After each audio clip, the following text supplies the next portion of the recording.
Thanks for everyone for joining. This is our first episode of a new series that we're launching called Digital Vices, which is a live stream series by Drift Outfitters. We'll be doing this pretty well every week until sort of mid-April. So lots of these to come after next this evening. These presentations are designed to expose you to new fly patterns and techniques brought to you from some of the most skilled fly tyers that we know across the country.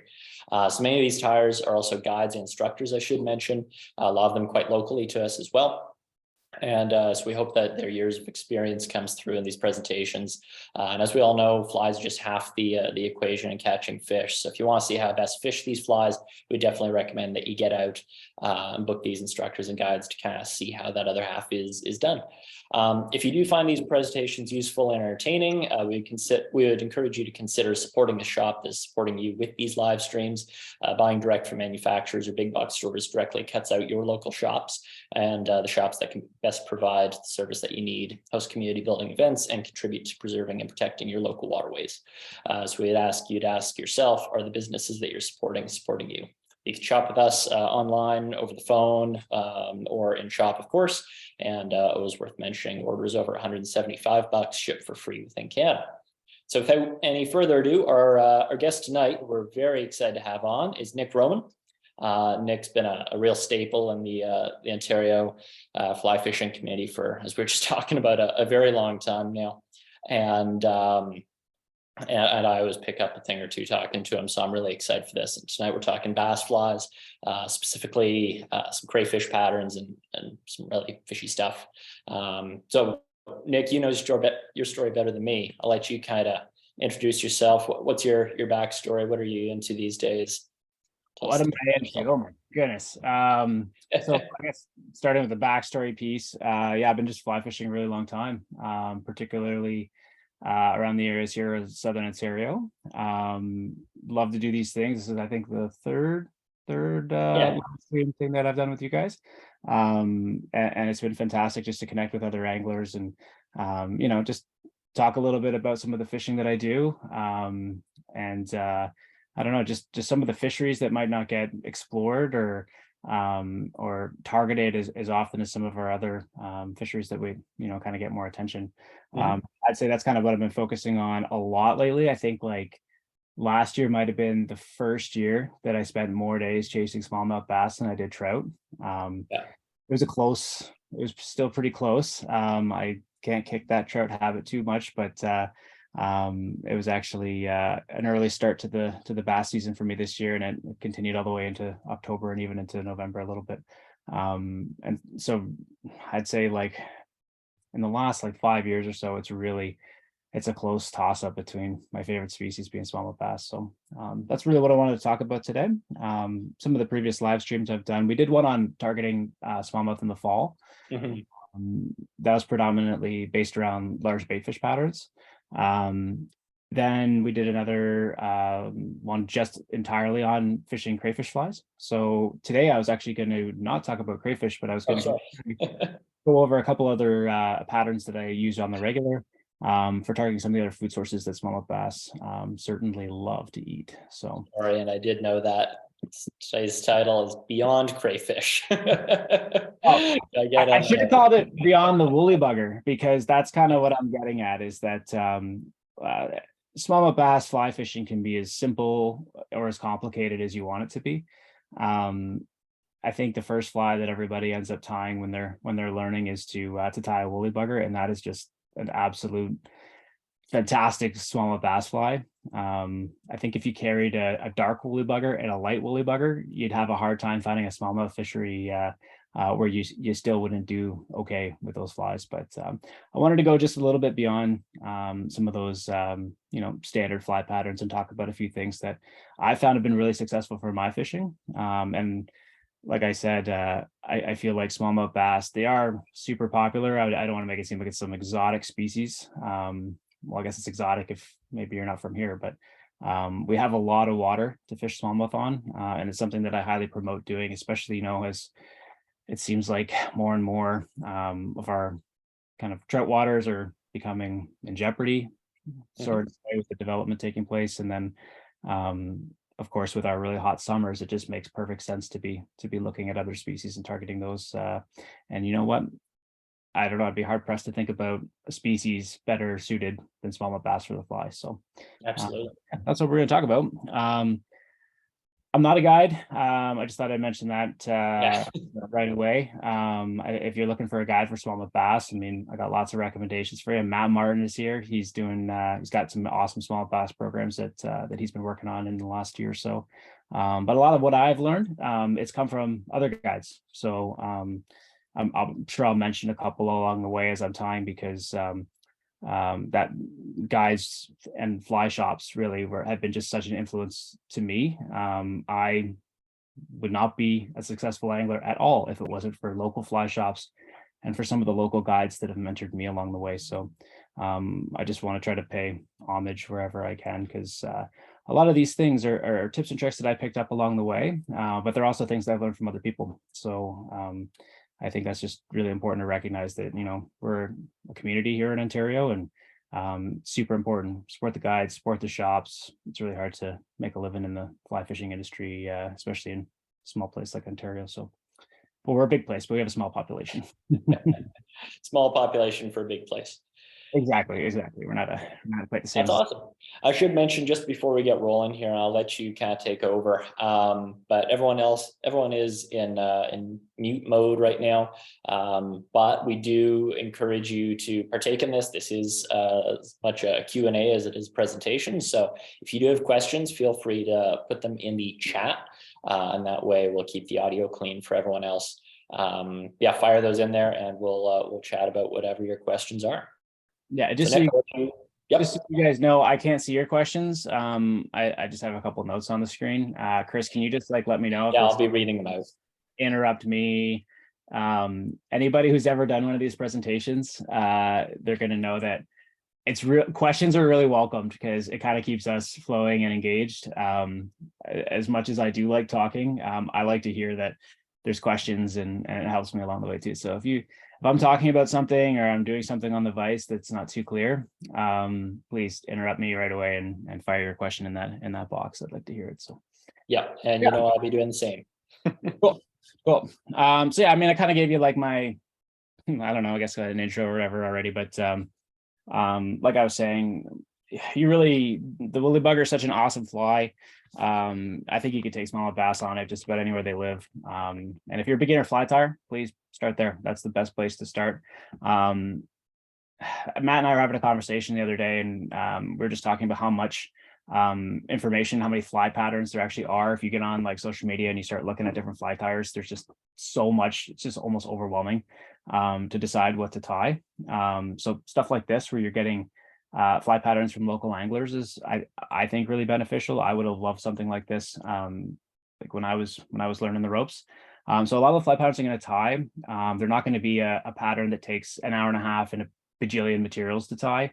I like tying flies like that sometimes, but when it comes to my actual day-to-day fishing, I really like flies that are simple, effective. They're mimicking something in the natural environment that I feel like the fish are going to respond to. And so that's really where these fly patterns come in. I think I'm going to have time to tie 3 today. So that's my goal, at least to tie these 3 patterns. And each one of them kind of fills a totally different niche in my box.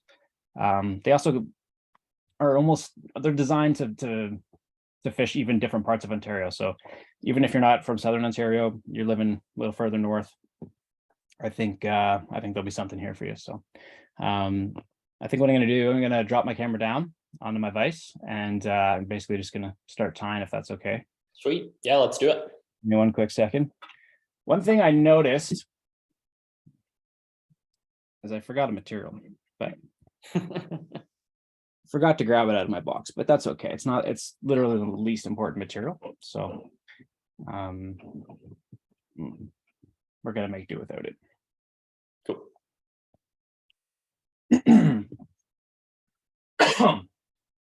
Excuse me. All right. So what's on deck first? Okay. So first fly I was going to tie is it's called a strip leech. I feel like you definitely know what a strip leech is, Chris. I feel like I do, but at the same time, I could probably think of 5, 6, 10 flies that are called a strip leech too. So Oh, that's probably true. Okay, so before I get going on a tangent, Vice is in focus. You can see what I'm doing here. yeah, so far so good. Awesome, awesome. And how's the angle of Vice? Angle of Vice looks okay. Yeah, I think so. All right, awesome. Okay, so I'm gonna tie a strip leech. What a strip leech is, at least my definition of a strip leech, and where I've gotten the fly from, is it's actually a Gary Borger pattern. It's really old, but that doesn't mean that it doesn't catch fish. The Gary Borger was an American fly fisherman, fly tire, I think is. Sorry? I think is, not was. Is. Oh, I'm sorry. Yeah, no. He is still alive. I don't. He might be retired though. No. True, that's fair. Yeah, he's an older angler. I'm sorry. Yeah, he is still alive.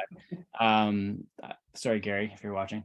But the strip leech, at least from what I understand, was created as a brook trout fly for the Nipigon River brook trout. It gets mentioned quite a bit in some of the really old, some not really old, but some of the older streamer writing.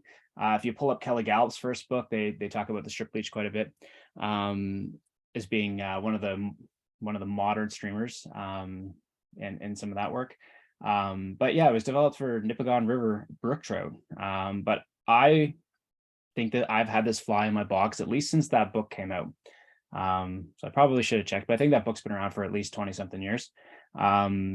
And it's just been a dynamite fly for me for just about every species. I think, funny enough, the only fish maybe I haven't caught on it is a brook trout.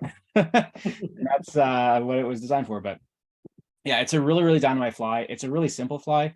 It's kind of just a beefed up version of a zonker. But there's a couple other little things to it that make me like this fly. But it's an absolute monster fly for smallmouth bass.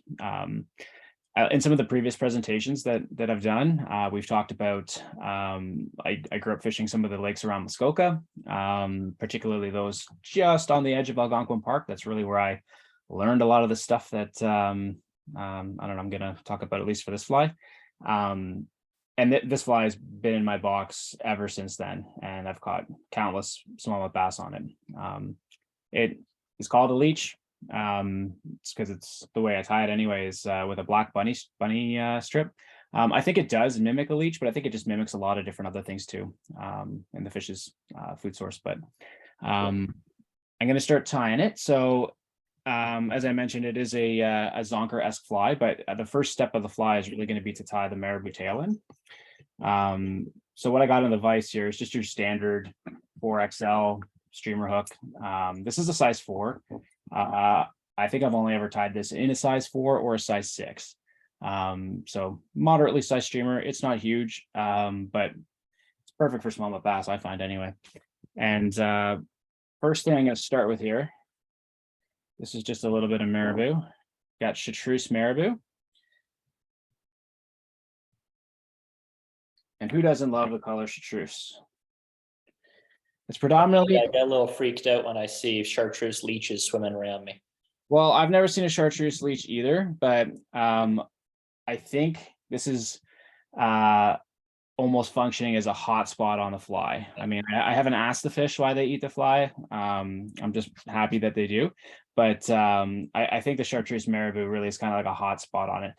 Chartreuse butt flies seem to go back like hundreds and hundreds of years. You got like steelhead flies like black bear green butt, Atlantic salmon flies that all use that chartreuse and black. I think this is just me guessing, but I think what is happening there is that it shows up really, really well in the tannic water, so that really tea-stained water. And that's really what this fly, where I will use this fly. I'm not throwing this fly on like super clear rivers and lakes. This is for the dark waters of Algonquin Park or the Muskoka lakes, where you really have that copper tinged water. It shows up really, really well. So that's my chartreuse marabou. Just like you are tying a woolly bugger, you're basically going to just kind of proportion it. I like my marabou a little long, so maybe about 1.5 times the hook. And then you're just going to tie it in like you would any other fly. You're going to notice that I'm not weighting this fly, and that's on purpose. You could throw a bead at the front of it. You could throw a cone if you wanted some weight, but I've had success doing that in some of the rivers, but the presentation that I'll normally fish this fly on is a sinking line. So that's why it's going to be unweighted. I really like that the sinking line is going to pull that fly down, and then the actual fly itself is kind of just going to hover, and you're going to get a lot more action out of your fly if it's unweighted and you're fishing it with a sinking line. So yeah. And when I said I forgot to grab a material, the material I forgot to grab was the wire rib.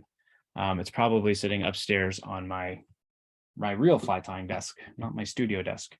So I think what I'm going to do is I'm just going to take a piece of thread. I'm going to use that in the meantime. Pro move. So this won't be a very durable version, but that's fine. Yeah. It'll still serve its purpose. So what you want to be doing right now, if you're tying along, which this is an easy one to tie along for, is you're just going to get a piece of silver wire, and that's going to function as your rib. And then we're going to lash a rabbit strip down with that in a little bit. So that's kind of messy, but that's okay. Messy is fine. When it comes to a streamer fly like this, everything's going to get all covered up. So the next material I'm going to take is just some black dubbing. This is actually just some black wool. I think that was what the original dressing called for. At least that's what my Kelly Gallup book that I had originally tied this fly had said. But any black dubbing, rabbit dubbing, ice dub, you name it, it'll work fine for dubbing the body. But we just want some kind of a black dubbing. And I don't tie it super, super thick. I try to keep it thin because if I'm imitating a leech, leeches are quite thin. When they're swimming, they move around and they undulate kind of funny in the water, but they are not super, super thick. And I want to keep that profile and that silhouette as accurate to the natural as possible. So the lake that I grew up fishing, as I mentioned, it's right on the border of Algonquin Park, and there's some really great, used to be a great brook trout lake, but there's a lot of smallmouth bass that got in there. And it really is just a smallmouth bass factory. It's super fun to fish. It's really where I started fly fishing for smallmouth in the first place. If you go down, we used to go down when I was younger and shine the light on the water when it was dark out. And it was amazing. If you ever want to know like what kind of forage is in a lake, I highly recommend doing that. In the shallow waters, we'd see things like lots of crayfish moving around, but then we'd see these giant leeches that would be kind of swimming around. And so obviously the smallmouth bass were targeting those leeches and eating those, and hence why I started fishing this fly. And I can't even tell you the amount of bass I've caught on this thing.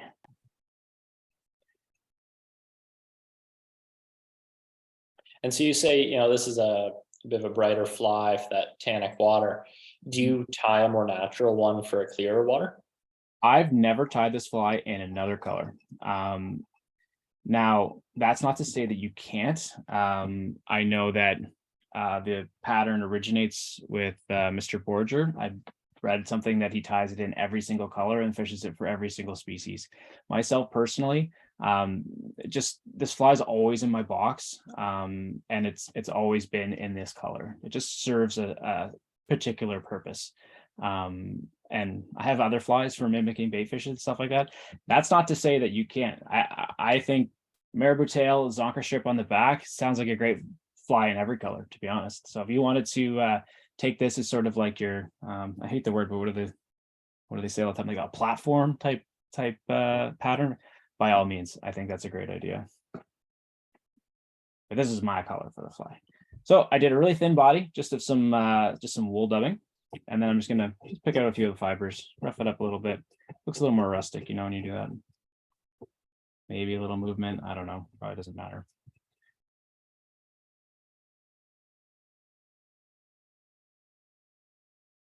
All right. Next step on the fly, just going to get some black zonker strips. That's just your standard rabbit. So nothing too fancy there. What I'm going to do is just kind of get an idea for how long I want that rabbit strip. And I want to go, I want the hide of the rabbit to basically go to the tips of the marabou. So that looks about perfect to me. If it's a little long, better than too short, you can always trim it. Going too short, and you just waste a lot of material. Okay. So I'm just going to stick the rabbit down on the front of the hook here. And you're going to want to leave a little bit of space at the head of the fly, because we are going to put a collar on this fly. So lash it down with a few wraps. You'll notice I'm using a maroon thread just because I don't have a black thread at the moment. I don't think it matters. Also, on the theme of Kelly Gallup, I believe he ties most of his flies with a maroon color thread. So, okay. So we're looking pretty good there. This is probably the most challenging part of the fly, especially if you're a beginner tyer, but this is an important technique to learn. We're going to lash that rabbit strip down with like a Matuka style of tying, which essentially means I'm going to wrap what's supposed to be my wire through each as a rib through the actual fur of the rabbit. So the best way I have found to do that is to just sort of part it with my fingers, which wherever it seems like it makes sense to use your rib. This actually might be a little trickier because I am using thread, but that's okay. And I'm just going to pull the fibers apart while ribbing the fly. And do your best to keep that rib at least a little bit, at least close to being equal parts. What you don't want to do is, I don't know if you guys can see it all that well, but what you don't want to do is like something like that just sort of presses all the fibers down at once. Just a little bit at a time is better than too much.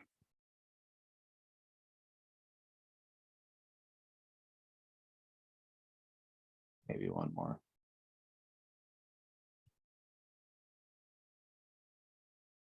Oh, it's pretty good.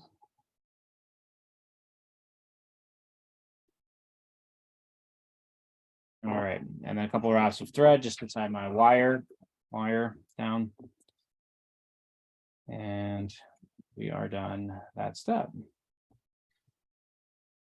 I made my rabbit strip way too long, but that's okay. All right, last step for this fly really is going to be just to tie a collar.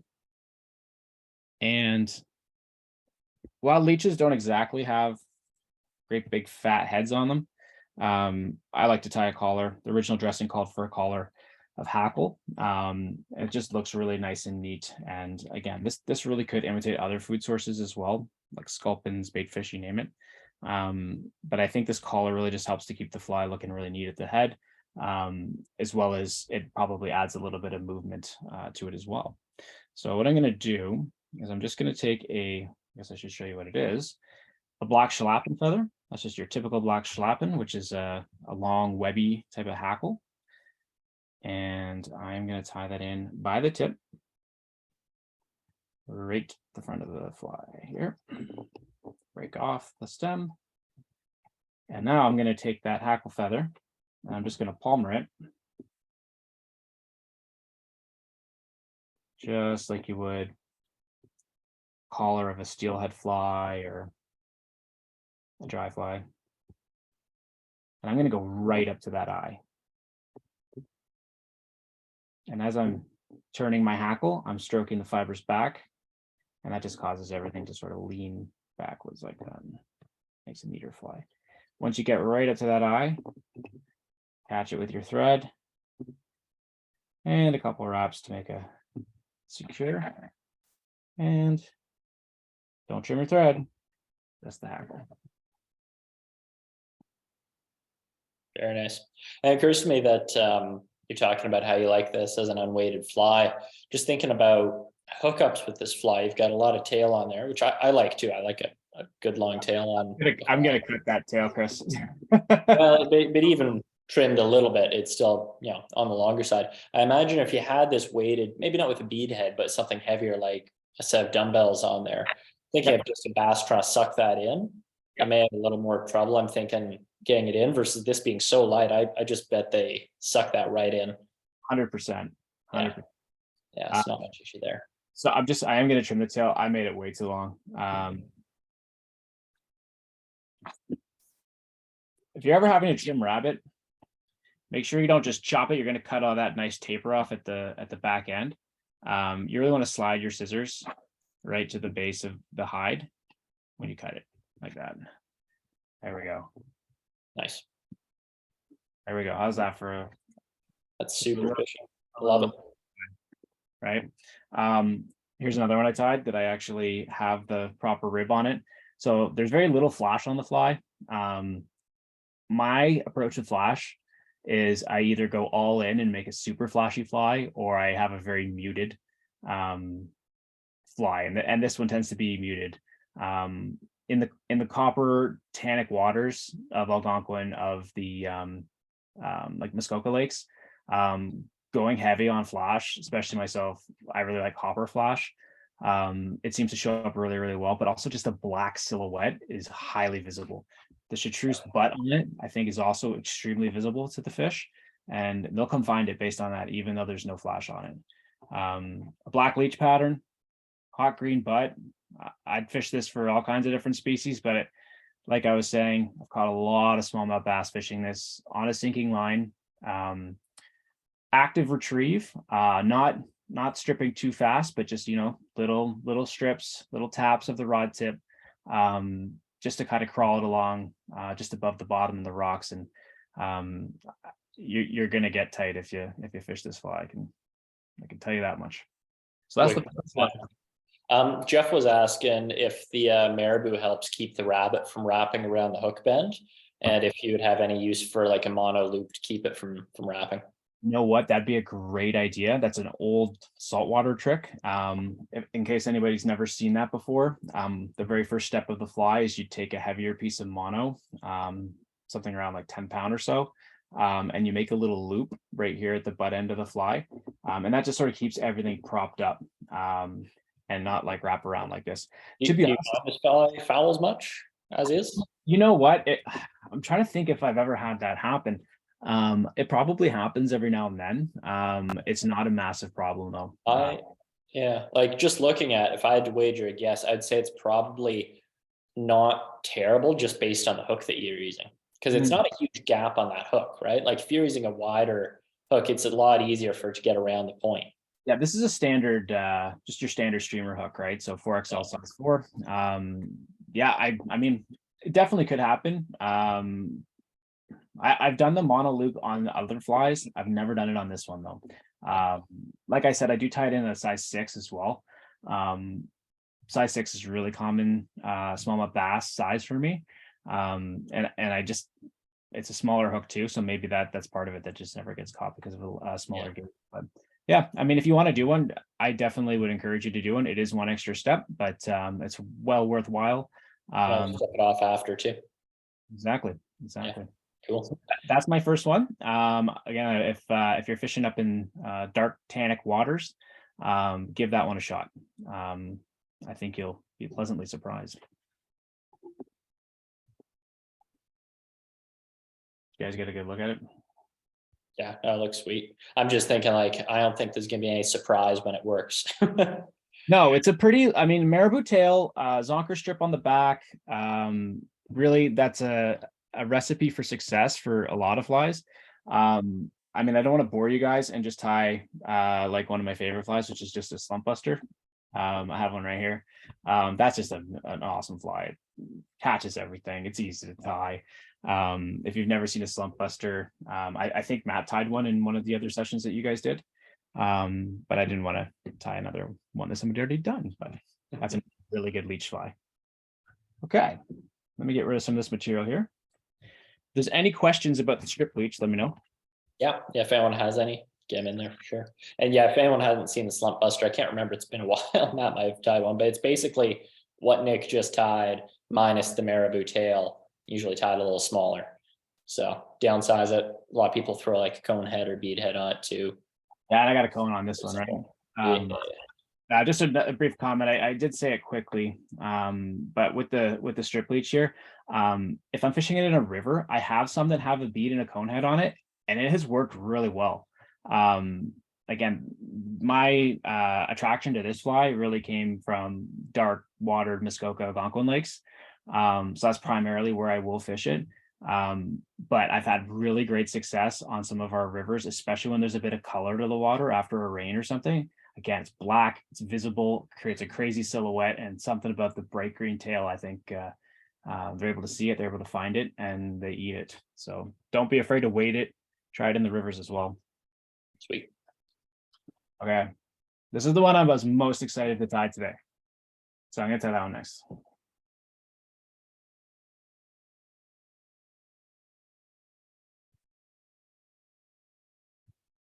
Okay.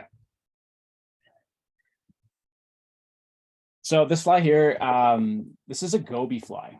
For anybody that doesn't know, round gobies are extremely invasive to our waterways. Just about, I think every Great Lake now has them. What they look like is they look kind of like a little sculpin. They're generally a little lighter in color than I generally associate with sculpins. But they've completely changed our fishery. I think they came into our water systems, or at least the Great Lakes, from the Caspian Sea, I believe is where they're from. And they have provided a huge food source for a lot of our game fish, including smallmouth bass. I know Lake Simcoe has really changed with the invasion of the round goby, and the bass just eat them like crazy. And so I'm going to tie a goby fly. The reason why I wanted to tie the goby, excuse me, this is a newer pattern for me. I've seen a lot of goby flies that look essentially just taking a sculpin and then keeping the pattern the same with no changes to it. But what I've noticed, at least like my in-laws have a cottage on Lake Simcoe, and from doing some snorkeling around and looking at the gobies underneath, is they're really light in color. And a lot of the gobies I see are quite a bit smaller than I see a lot of the different flies and even some of the conventional imitations of.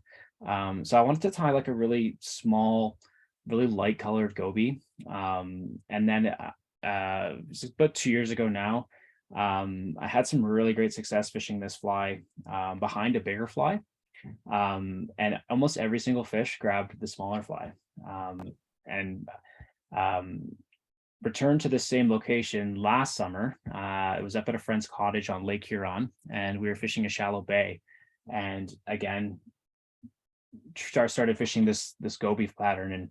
And almost all those photos that you might have seen advertising this drift event, a lot of those bigger fish, if I'm standing and wet wading in a lake, they came on this fly. So I thought about it.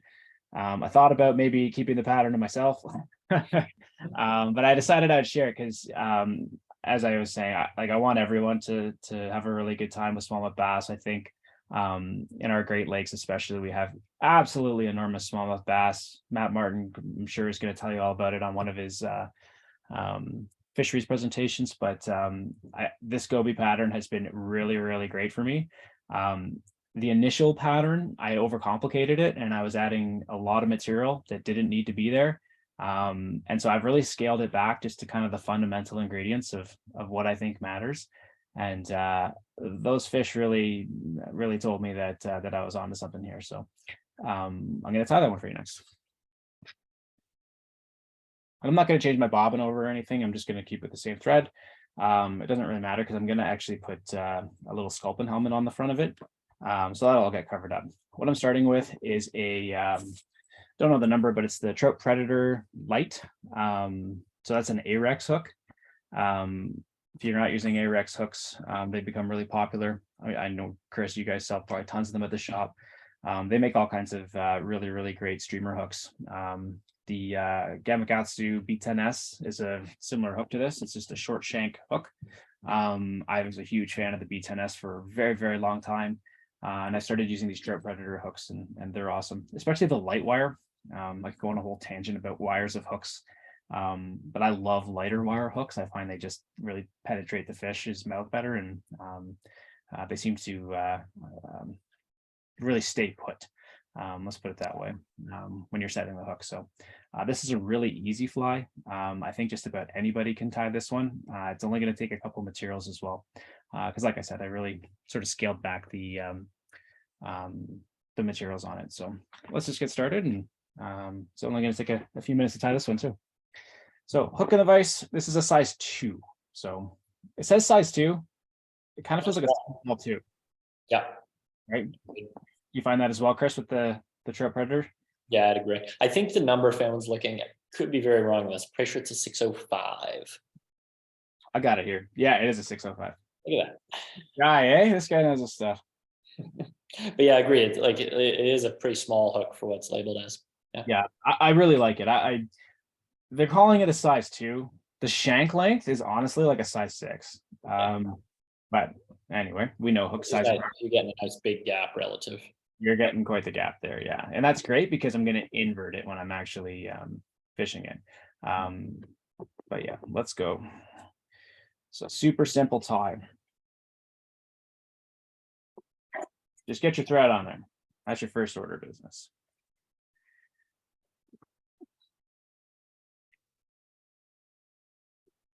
All right, so lately I've been tying with a lot of craft fur. I really like craft fur. It's super available. It's also it moves really well, just like a marabou would in the water, but it is a synthetic fiber. So this color here, this tan colored craft fur, is really the kind of the basis of it.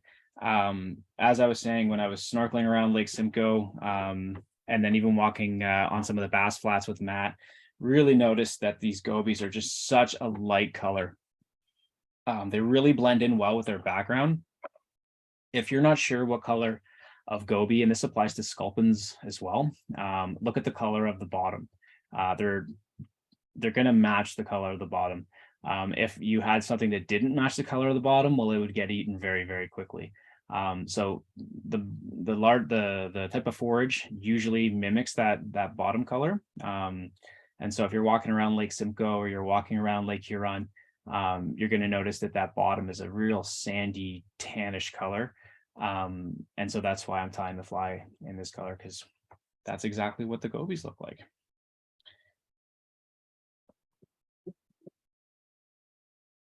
So first step, just cut yourself a little piece of craft fur. Craft fur has this like awful underfur underneath it, which you're going to want to pull out. Otherwise, it's just going to create a bunch of bulk when you're tying it down. But to do that, you just kind of grab it in the middle and then use your fingers to sort of pull out some of the underfur. You don't want that. So what I'm going to do here is I'm just going to throw a little bit of a tail on the fly. As you can see, it's not a very big piece of craft fur. It's on the smaller side. Again, I'm going to go just a little bit beyond the length of the hook here. And craft fur is really nice to tie in. It's not like a natural material that creates a lot of bulk. It really secures nicely. Yeah. Just an observation, you aren't tying that down to the eye. I think I know why, but do you want to specify? Yeah, you know what. So I didn't tie it down to the eye because I will be sliding on a little schlappen helmet over the top of it. Yeah. Cool. So I don't create a lot of bulk here because what I'm talking about is I got a little, if you don't know what a schlappen helmet is, they're made by Flyman Fishing Co. And I got the little one here that's going to slide over the top. Okay, so it's basically like a bead or anything else. Let's clean that up a little bit. All right, so next up, I'm going to add a little bit of ice dub. This is the ice dub pearl that I'm going to be dubbing a body with. Belly of these gobies are quite pearlescent, and so I like a little bit of pearl ice dub for the underbody. I'm going to put some craft fur over the top. And even though when it's dry, it's not going to look very flashy, when it gets wet, craft fur goes quite translucent and you're going to just sort of see that shine underneath it.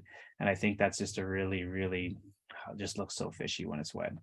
And so I'm going to dub it kind of loosely because I'm going to want to pick it out and brush it out a little bit. So just, ice dub's kind of thick anyway, but you're going to want to be a little rough with it. And if there's fibers sticking out, who cares? You're going to pick them out anyway. Okay. I got too much on there. Got excited, put too much.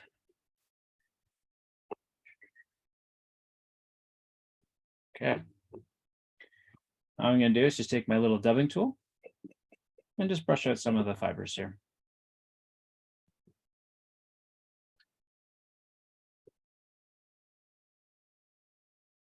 Justin was asking if craft fur sheds water, holds it. It sheds it pretty well. Yeah, that's actually one of my talking points for when I'm done the fly, Justin. I'll tell you now. So the next step to this fly is I'm going to put some craft fur over the top, and I'm going to put some craft fur over the bottom. What I've basically tied is a clouser minnow that is consisting of craft fur. I know some very, very good fly anglers that tie their clouser minnows with synthetic fibers, and the entire reason is exactly like you're saying. It sheds water. It's not like marabou or even bucktail that will absorb a lot of that water. And so it's not so much for casting like it is for some musky flies. Guys use a lot of synthetics because then it'll shed water and your arm won't fatigue as much when you're casting. It's more, it will allow the fly to sink a lot quicker.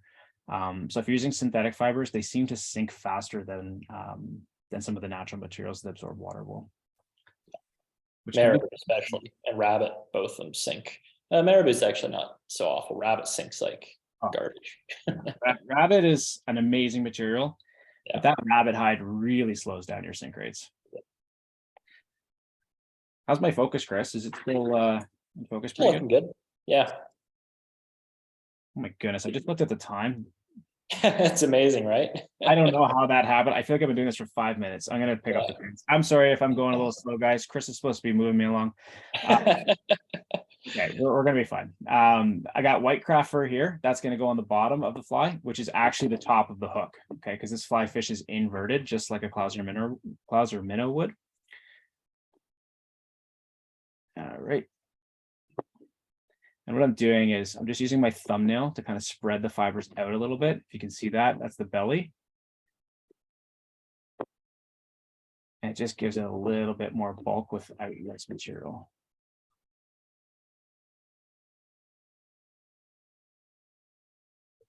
Okay. And we're almost done my fly. Going back to that earlier comment, just thinking there is one material you may want to stay away for a fly like this. Not that it wouldn't look good, but one synthetic is polar fiber, which I love, but it's really webby, and I find that does hold a lot of water. Polar fiber is cool. Yeah, it's good for other streamers though, like your bait. Yeah, for sure. Okay, so what I've done now is I've taken another clump of that tan craft fur, and I'm just going to lay it over the top here. As far as proportions is concerned, I'm almost going to the back of the fly. All right. And again, I'm just going to kind of use my thumbnail just to push down on the thread, and it just sort of spreads the fibers out a little bit.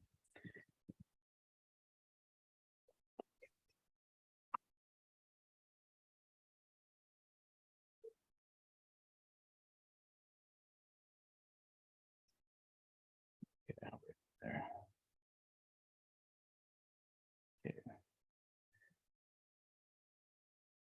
And that looks pretty good. Yeah, love it.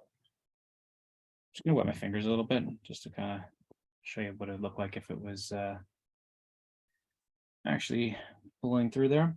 Now, craft fur, one other thing about craft fur that's awesome is it takes a marker really, really well. So I'm actually going to do that once I'm finished the fly, but I'm going to put some barring down the back of the fly here. But that's a really great property to craft fur. One more step on this fly as far as material is concerned. I'm going to do a dubbing collar on this. Oops, what the heck happened there? Did it broke my thread somehow? Okay, nobody noticed. I got a little nick in my bobbin, and thought that might happen a couple times. I know where you can get a replacement. Me too. I got to put an order in. Bobbin's coming. All right. So what I'm going to do is a dubbing loop, and the material that I'm going to use is another material that I've fallen in love with. We were talking about Kevin Fenstra previously, Chris, before we got started here today. Yeah, I know it's coming up now. Australian possum. He loves the stuff. I had never tied with it up until about 2 years ago, except for that like awesome possum dubbing or whatever. This just makes awesome dubbing loops in case you've never used it before. It's so good. I think Kevin A lot of his flies, he just ties it in bunches and doesn't mess around with the dubbing loop even. Exactly. I can't do that because it looks a little bit on the rustic side. Yeah.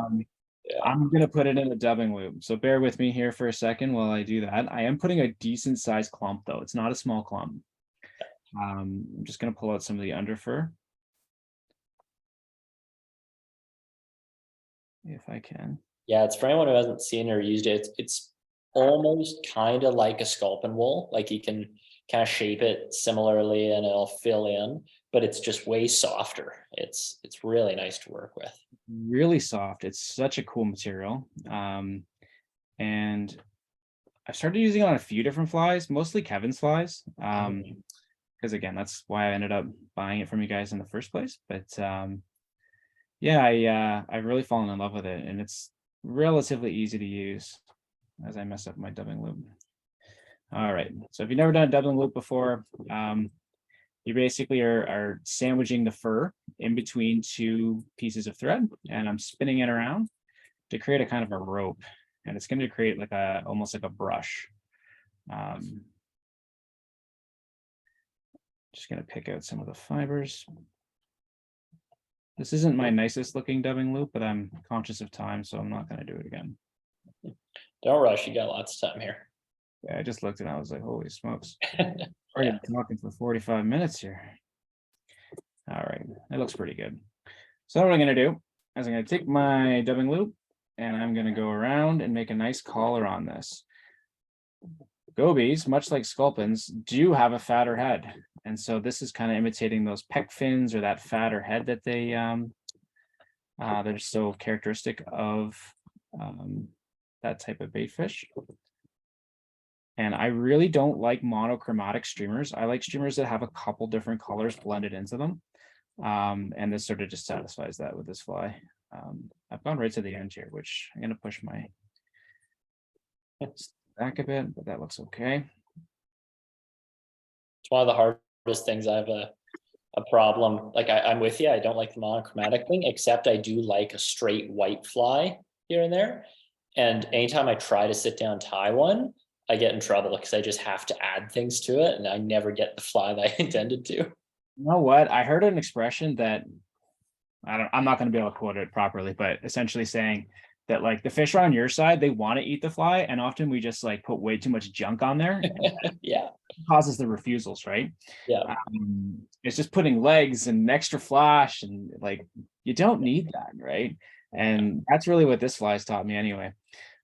So essentially, I'm pretty much done this fly here, at least the tying part. So what I've done is I've done my dubbing loop. I don't know if you can see, like, I hope it shows up on the camera there where you can sort of see that it looks just like pec fins coming off the sides of this fly. There's a little bit of flash, just the right amount, not much, shining through the craft fur. I'm going to do a little whip finish here, just so it's not going to go anywhere. But I've also left some space on the head there. I'll show you why in a second. So next stage is I got the small, where's my package? This is the mini size. The reason why I like the mini size is because it's not super heavy. The larger sizes of the sculpin helmets can be really, really effective. They're great items to tie with. But what happens in the presentation is that it basically jigs and it falls hard and fast. That's not what I wanted in a goby fly like this. I wanted something light that I could fish in the shallow water. Again, fishing only a couple feet of water, dropping this thing in, it's going to sink with that little tiny mini sculpin helmet, but it's not going to just drop right to the bottom.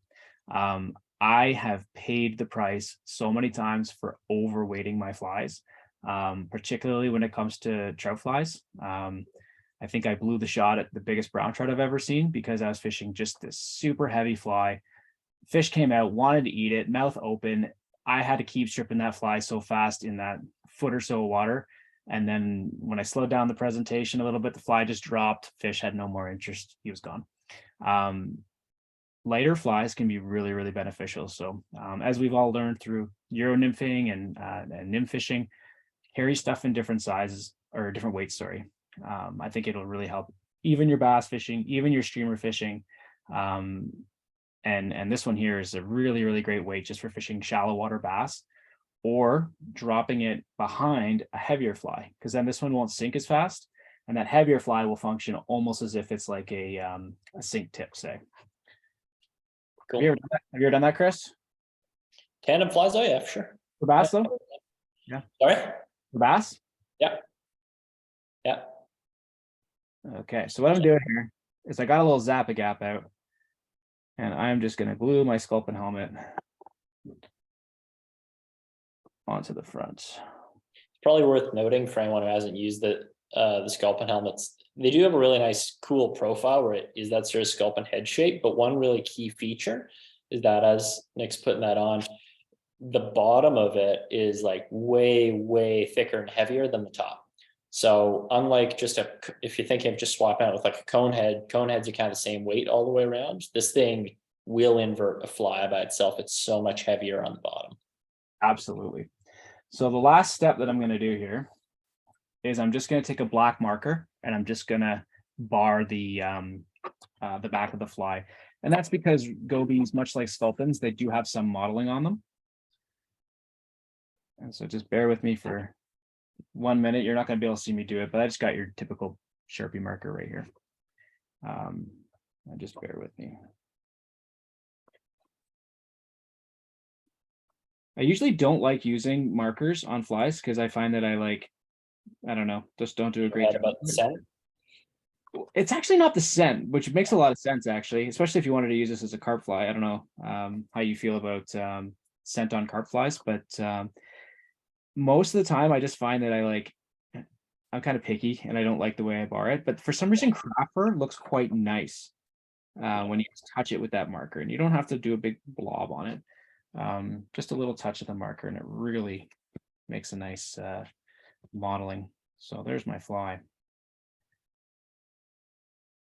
I'll put it in the vise so you can see it. There. How does that look? Really nice. That's a cool fly, eh? Mm-hmm. No, I love how sparse it is. I think this is an awesome fly. That's why I tied it. But what I really like about it, I think I probably repeated myself a few times, but it's essentially a Clouser minnow with a sculpin helmet and a little bit more of a profile to a goby, which, as I was mentioning before, it is a favorite food for Lake Simcoe, Great Lakes smallmouth bass. A lot of those really big bass that you're probably seeing are goby fish. They're eating gobies. Tie this one up, give it a try. I only ask that you please let me know if you've caught some nice fish on it, because nothing would make me happier than hearing that. Because again, this is a newer fly for me. I've only been fishing it for 2 years, but I've had really great success on it. And again, it'd be really nice to hear that you guys are doing the same. One quick comment before I skip over to the last pattern is, I know I tied it with a sculpin helmet. I have also tied it with big dumbbell eyes on it too. So if you want to fish deeper and you want to, get that real jigging action going, by all means, you can still do that Clouser minnow dumbbell eyes. I just did a dubbing loop, just like I did before with that possum dubbing, wrap the head with that. And I still think that's a really great goby fly itself. Yeah, I was actually thinking of trying it that way as well. So that looks great. Steve was asking about substitute material for the possum. You could use dubbings or wool or something, but possum is pretty unique in just how soft it is, I would say. You could use fox or coyote, or all those hairs have nice modeling, right? I really love coyote.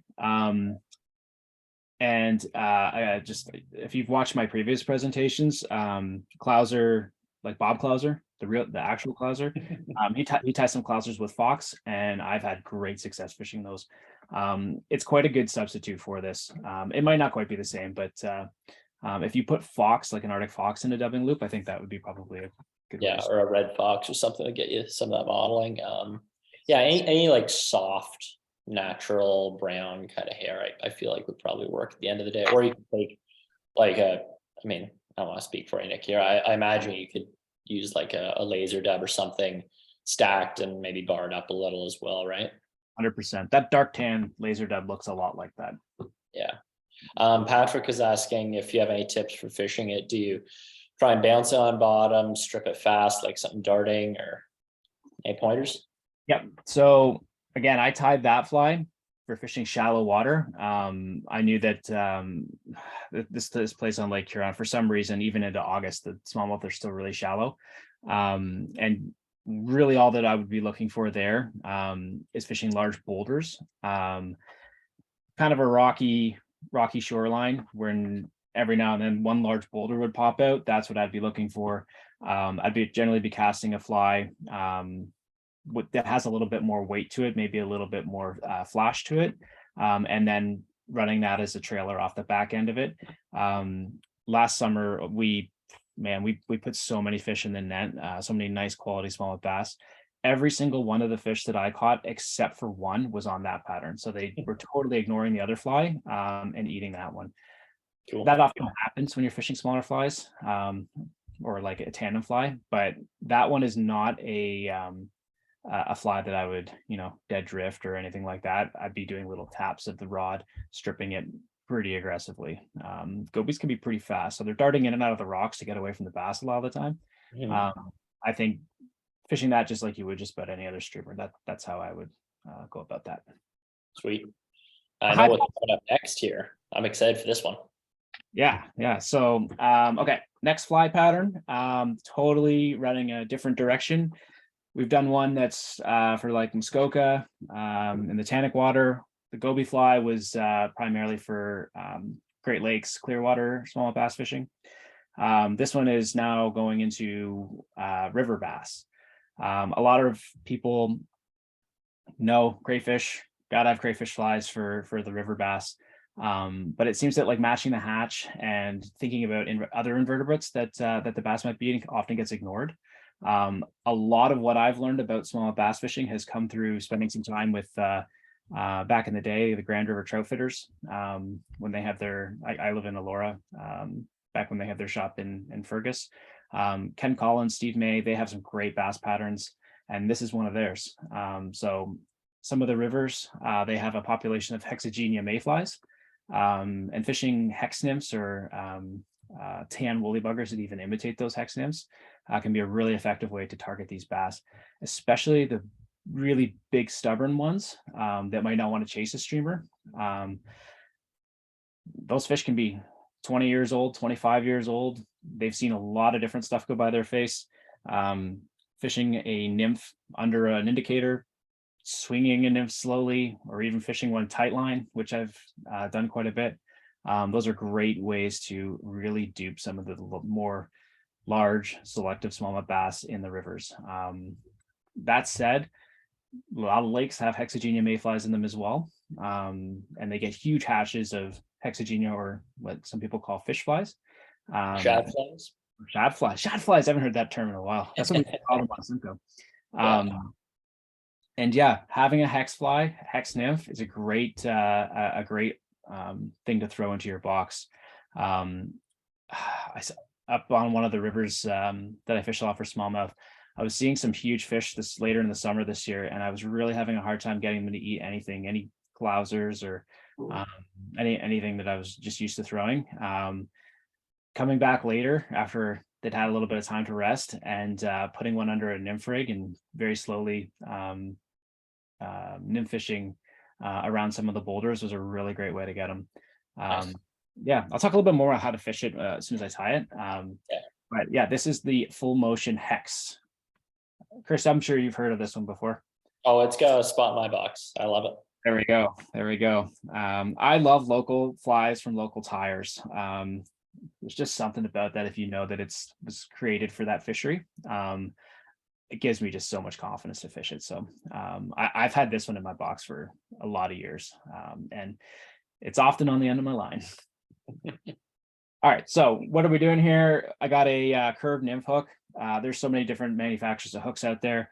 I'm not specific to one or the other, but this is I think this one is a size 8. Very standard for a hex nymph. It would be size 8.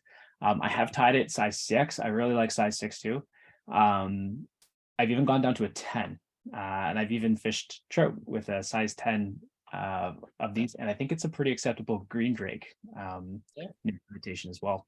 These are the burrowing mayflies, so they're usually quite big, long, elongated bodies, and they wiggle. So we're going to put hence the name full motion hex. We're going to make sure we tie it with material that wiggles and moves. So I do got a bead on there. I believe that's a 5/32 bead, and it's a gold color. I like gold beads, as Matt would know. And I'm just going to put a little wire on here.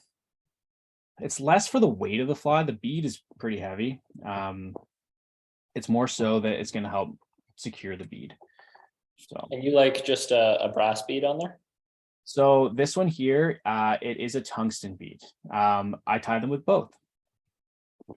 And do you find it affects the action much, or is it more just a question of how fast it sinks? I think it definitely affects the action. That said, I want this fly to sink, so I'm happy to have a tungsten bead on the end of it. Cool. All right, so what I did there is I wrapped some wire and then I jammed some wire up underneath the bead. One comment on that, if I was going to be swinging the fly, I would prefer it to be a lighter bead. If I'm dead drifting it, or I'm kind of jigging it along, I'm okay to have a tungsten bead on it. But like I said, I'm famous for overweighting my flies. Okay, so again, the weight, it's more so just to jam that bead so it's not going to go anywhere.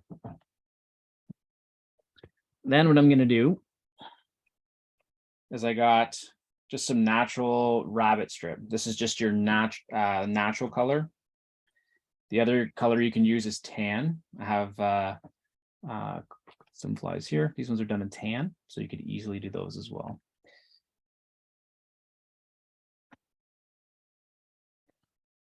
And then what I'm going to do is I'm just going to pull some of the fibers off the back end. And I'm going to fasten that is just the kind of a pseudo tail. This is not the real tail. This is just the a little prop to hold up the rabbit strip. So there we go. Then I just trimmed off a little piece of rabbit from the hide.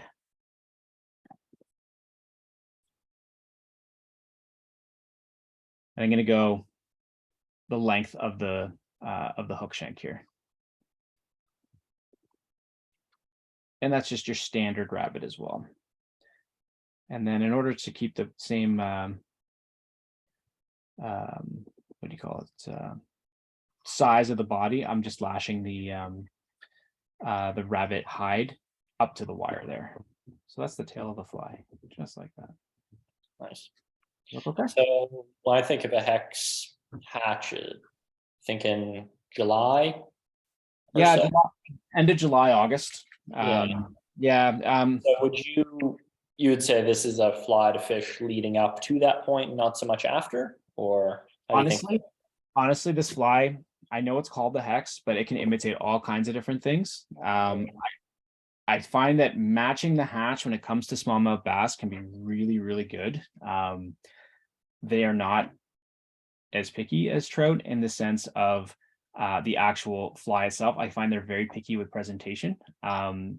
But if you show them something like this, you know what, I wouldn't necessarily fish it like you would trout fishing, where you're fishing it right before a hatch, and then as soon as the hatch comes on, you know, you're swapping it out for the dry fly or whatever.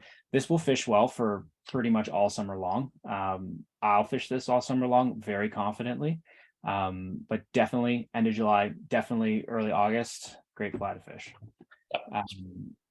What I got here is this is a Hungarian partridge feather that I'm going to just use as the I'm going to palmer it at the back end here.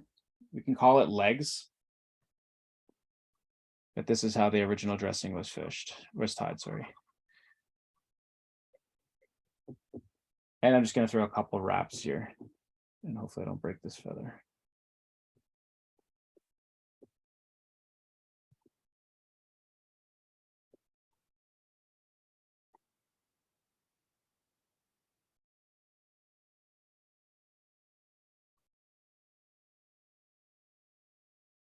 Yeah. deal.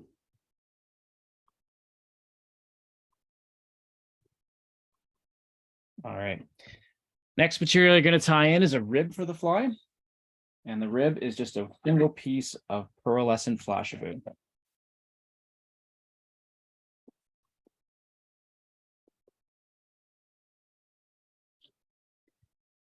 And then the body material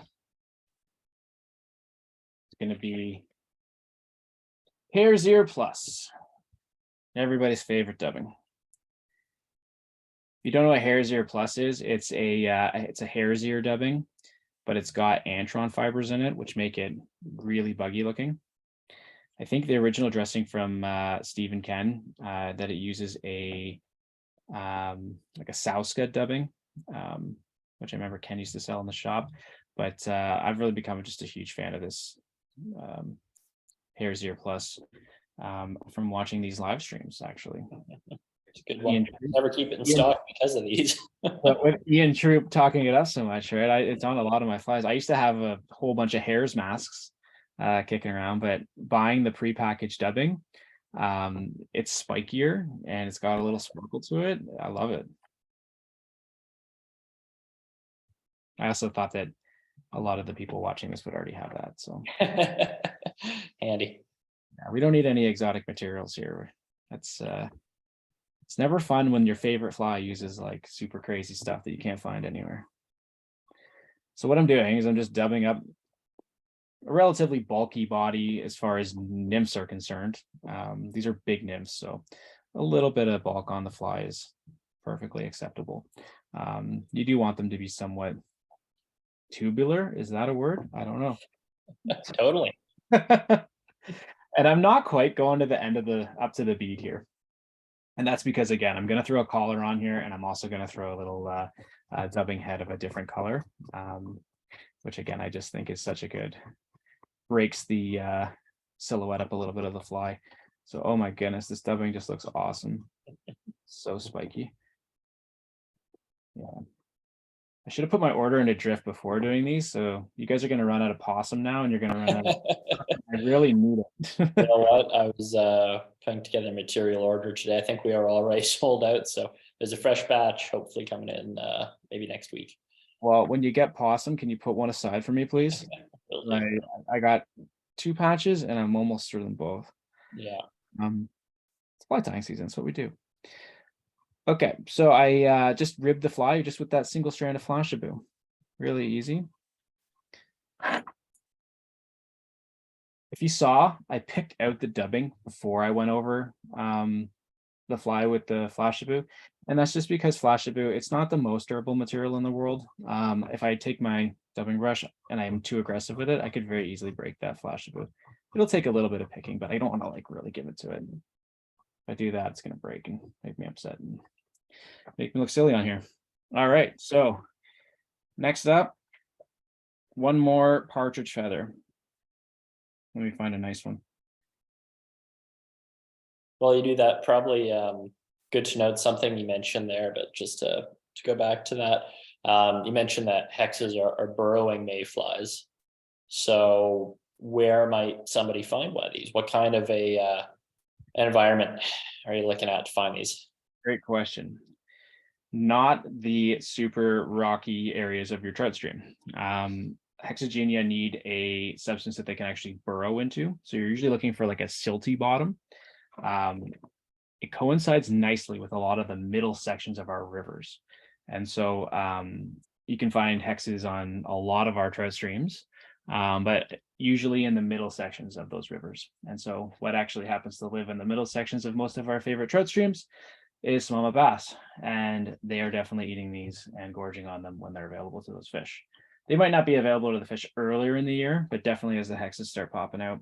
If you see any huge mayflies flying around in the evening, that's kind of your signal that, you know what, try a hex nymph next time you come out. Yeah. I got a bigger version or a bigger feather this time. I tied a smaller one at the back. This one's a little bit bigger. It might actually be a little bit too big, but it's going to be a nice collar on this fly. And so again, that's Hungarian partridge I'm tying with here. Again, tie it tip of the feather first.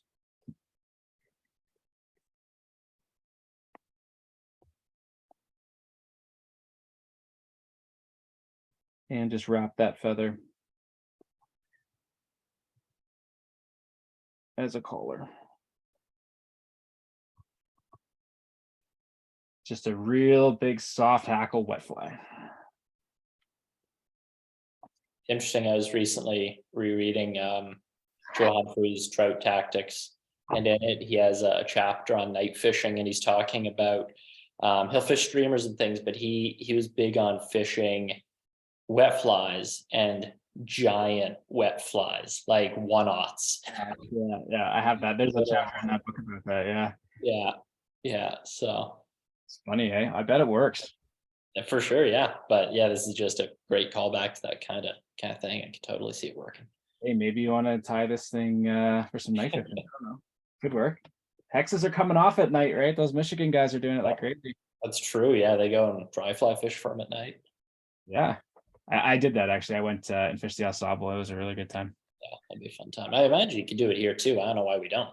You definitely could. I don't think we get like Maybe not the blizzard hatches. Yeah, exactly. I could be wrong, but I don't know about hexes coming off in our like trout sections of the river quite in that way here. But hey, if I'm wrong, someone shoot me a message and let me know because I want in on that. Yeah, they probably do somewhere. I don't know exactly where, because you're right. It's siltier kind of water. I mean, if you equate that, like we've got brown drakes on the Upper Grand. There could be some hexes in the same kind of areas that the brown drakes occupy. I don't know. I haven't noticed them, but yeah, I've definitely never seen them. But they definitely get brown drakes here in Ferguson. Yeah, like I know some Michigan anglers, like I was actually referencing, they go and they dry fly bass at night on the hexes. Oh wow, okay, cool. Yeah. Cool, that sounds fun. Doesn't it? Yeah, no, that sounds awesome. Yeah, like that I imagine you could do here if you're dedicated to it for sure. I would definitely love to try that. Yeah. Well, somebody probably does. I just don't know about it. Chris, in the summertime, hit me up. We'll go try that, okay? Let's do it. All right, so last step on this fly. I got my big my hackle collar there. I just got a little bit more black dubbing. Either black or dark brown is fine. I love flies that have multiple colors, especially a light with a little bit of dark. I feel like that could be just a trigger for those fish. Most of my flies, even my nymph patterns, will often have that. And so I have a dark dubbing that's going to be the head of the fly here. And I'm just going to wrap around a little bit here. That said, real hexes don't actually have a dark head. They're quite a light colored mayfly. And then I'm just going to whip finish here.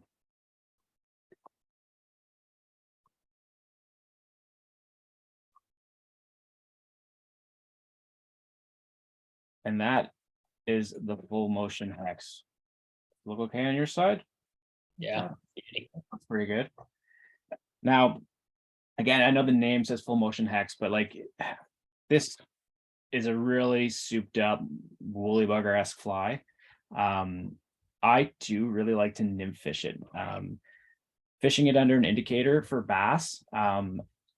I usually just do that in the summer. And the reason why is because I find that the bass, while I've never had a lot of success targeting bass in heavy current, they seem to like those just a little slower than walking speed runs with large boulders in them. And dropping flies under an indicator, even under a popper or fishing it behind another streamer can be really, really effective for those larger bass that, they've seen everything. They've seen all those Senko worms go by their face and all the tube jigs that you could throw. They've seen the Clouser minnow 1,000 times. Slowly presenting a fly to the bass in those boulder runs, I find is just such a different presentation that they might not have seen and can be really, really effective. You can also swing nymphs. So that's a really good way to do it too. A lot of the water that you might swing for steelhead in the fall or in the spring, go there in the summertime. It's going to be a little slower moving. It's going to be a little shallower. You're going to be able to see giant rocks and things like that, which is great intel for another time of year when you're looking for steelhead. But a lot of times they'll be occupied by some really large smallmouth bass in the summertime. Now I've wasted a lot of time fishing those same areas in like the colder fall, which those fish just aren't there. In the fall, they tend to gather up together and they go find slower moving water. Fishing bass with a nymph in really slow moving water, just it's not very fun for me because it's kind of like, well, it's all bobber fishing if you have an indicator, but there's not the indicator won't be even moving in the water sometimes if you're fishing that. So I prefer to fish a streamer in a situation like that. But in the summer, if you can find water that is moving at a speed just a little bit slower than walking speed, boulders are key though. Drifted nymph, not even just this one, Pat's rubber legs, Whitlock's red squirrel nymph. These are just dynamite flies. If I'm going to be nymphing for bass, I'm generally going to be fishing a very large pattern. Perdigons, leave those at home. I'm not fishing those. I shouldn't say that. Maybe I don't know. I've never tried. But I'm generally not fishing my trout nymphs. I'm usually using something quite large, stuff with rubber legs, stuff with long hackles, and lots of movement. I find that movement is really important. At least it's a huge confidence for me to trigger those strikes in those bass. But yeah, I mean, how am I for time? I think I'm an hour and 20, not too bad. Yeah, well, you're beating yourself up. Did great. Oh, I was freaking out there for a second that I was going to run out of time. But yeah, that's a really great fly. Again, this is not my fly pattern. This is, if you don't know, the trout fitter guys, they were a shop that used to be around. Very helpful to me. I always like to give credit where credit's due. I learned this fly from them, and you mentioned it's a staple in your box. It's a staple in my box. The local tyers tying local flies for our local waterways. You really can't go wrong if you're not sure what fly to tie one of these. Yep, it's awesome. Wicked. Well, like I say, you aren't a guide, you don't instruct, but if anyone does have any questions for you, they can certainly get a hold of you through the shop if they want to message us. I don't know if you want to put out your Instagram or anything like that if anyone wants to check you out there. Yeah, I'm sure a lot of you guys have probably might have reached out to me in the past, or if not, I have an Instagram that I love to post pictures on. So you can find me at Selmographer, SALMOGRAPHER. And you just get at me through there. Again, I would love to hear if you try some of these flies out and you have some success. That just it's almost as good as me catching the fish myself. But yeah, I mean, I love being a part of this community. Thank you so much, Chris and Rob, for asking me to